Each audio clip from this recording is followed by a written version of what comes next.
Here we go. Welcome to my YouTube channel, and this is my very first official YouTube video, guys.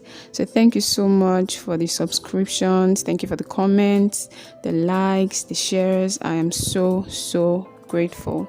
All right, so if you haven't subscribed yet, please just click on that subscribe button and then turn on your notification bell so that you're notified whenever I upload new content. On this channel, I talk about faith, lifestyle, relationships, and sometimes I make reaction videos on trending topics in the society, on posts, on social media, and all of that. So today we'll be talking about relationships. So, as we can see on the screen, there's this situation of a woman who has got some issues in her marriage. I'm just going to read the question. It says, I've been married for less than 3 years. To the best of my knowledge, my husband is faithful and everything has been going on well. But recently, I got to find out that my husband had an affair while we were courting. So they were not married then, but they were in a relationship. And he had an affair with somebody while they were in a relationship, even though they were not married. I was so shocked, I cried for days. I confronted him, but the most painful thing was when I confronted him and asked why he hid it from me. He said it's because it was a mistake that happened only once.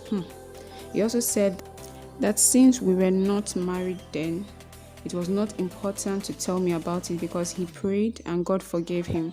Sis, right now I have lost my peace. I don't know what else he has done and prayed about and hasn't told me. Can I even trust this man again? Only God knows if he has done it again while we are married. Is it only God's forgiveness he needs? Am I not supposed to know? So this is her question, and I put it up on my WhatsApp status for some time, and then I got different comments from guys, from ladies, from single people, from married people. And before I jump in on my perspective on this whole issue, I just wanted to share some comments with you guys so that you can see some comments from the guys, some comments from the ladies. And then you can also drop your own comments in the comment section and just let me know what you want to say to somebody that has gone through this. Okay, so let's see some of the comments. We'll start from the guys and then move to the ladies.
All right, so I'm sure you've been able to see some of the comments that a lot of people gave.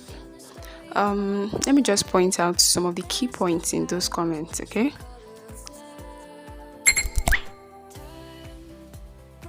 A lot of men, they always feel like, whenever the woman is speaking up, it's always going to be about her emotions. Why are we bringing emotions into this? Blah, blah, blah.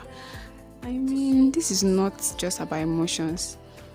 The feelings of this person has been hurt because someone she trusted betrayed her. Okay, so it's not about emotions. If the flip side was what was happening, that is, it was the woman that had an affair while they were courting, and the man was the one who found out. If it's the flip side, I'm sure you know how our society reacts to things like this. They don't make it about emotions. They make it about, oh, this is the right thing. Justice must be served.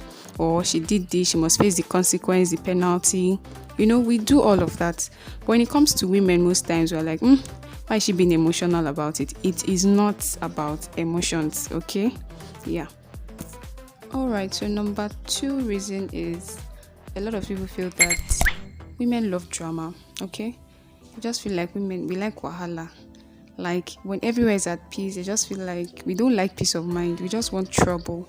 That was the first comment from the first guy.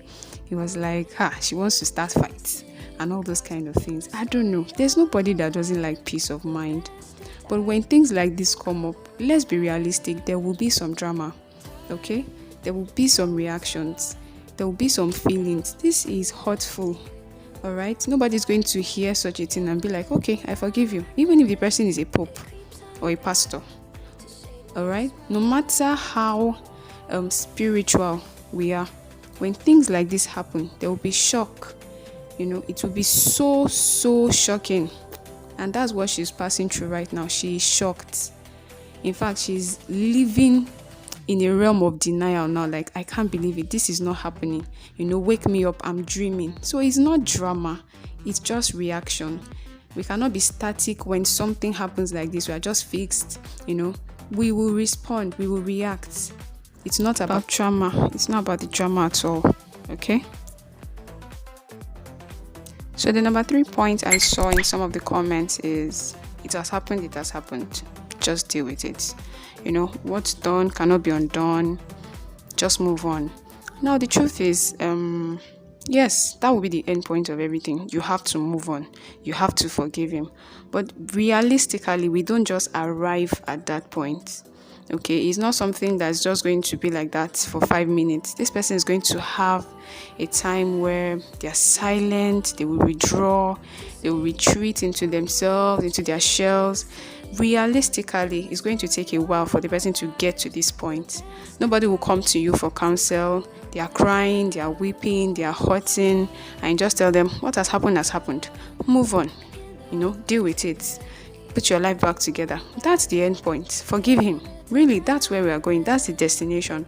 But it's going to take a process. It's going to take a while. So yes, you have to deal with it. You have to move on. But let's acknowledge that things are easier said than practiced. If we are to be the ones in her shoes, that's not what. We won't just get up, hear that news, and 5 minutes time we are okay, we are fine. No, it's going to take a while for us to wrap our minds around what is really going on. But then, by God's grace, with His help, we are able to get to that point where we say, okay, I will forgive you and move on. So realistically, we will get to this point through a process first. So another point I noticed in the comment was he owned up to it. He admitted it. Now, for the fact that you admit to doing something wrong, like the Bible says, the truth will set you free. Okay? It doesn't mean if you are standing before the jury and they ask you as the accused, did you kill this person? Did you commit this crime? And you say, yes, I did this, or yes, I did that. It doesn't mean the judge is just going to let you go scot-free because you said the truth. There's a penalty to face. There's a consequence you will have to receive. All right? So it doesn't mean that because somebody owns up, because somebody says the truth, or because somebody admits or acknowledges their fault, so you should just let them go like that, or you should just be okay with it. Admitting your wrongs, it doesn't equals to no consequence. All right, yes, you've admitted, but that is not going to invalidate what the person is feeling. That is not going to erase the fact that, oh, you've hurt this person. So yes, he admitted he's wrong. That's true.